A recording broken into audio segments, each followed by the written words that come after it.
Plant हरितकी, इसका botanical name टर्मिनेला छेबुला और इसकी फैमिली कॉम्ब्रिटेसी है। इंग्लिश नेम इसको छेबुलिक माइरोबेलन कहते हैं। इसके बहुत सारे पर्याय हैं, जैसे कि पथ्या, अभया, वयस्था, अव्यथा, श्रेयसी, शिवा और हेमवती।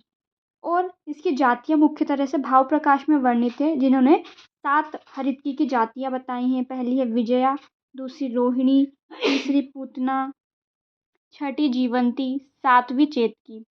और हरितकी के बारे में कहा भी गया है, यस्य माता न अस्ति तस्य माता हरितकी, यानी कि ये हर प्रकार के रोगों को ट्रीट करने में, हर प्रकार के रोगों की चिकित्सा करने में हरितकी का प्रयोग है। क्योंकि इसका प्रभाव जो होता है वो त्रिदोषहर होता है।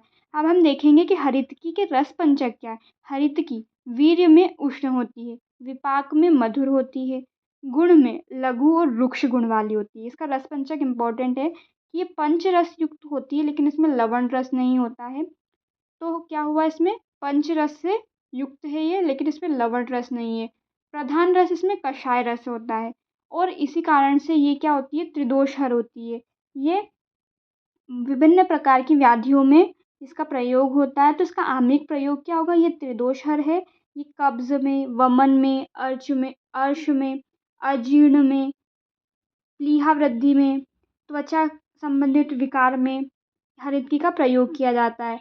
ऋतु हरितकी जो होती है उसका भी प्रयोग किया जाता है। कैसे कि ग्रीष्म, शरद, हेमंत, शिशिर, वर्षा और वसंत ऋतु, इसमें अलग अलग द्रव्य के साथ हरितकी का सेवन किया जाता है। जैसे कि ग्रीष्म ऋतु में हरितकी को गुड़ के साथ लेते हैं, शरद ऋतु में हरितकी को शर्करा के साथ लेते हैं, हेमंत ऋतु में हरितकी को शुंठी के साथ लेते हैं, शिशिर ऋतु में हरितकी को पिप्पली के साथ लेते हैं।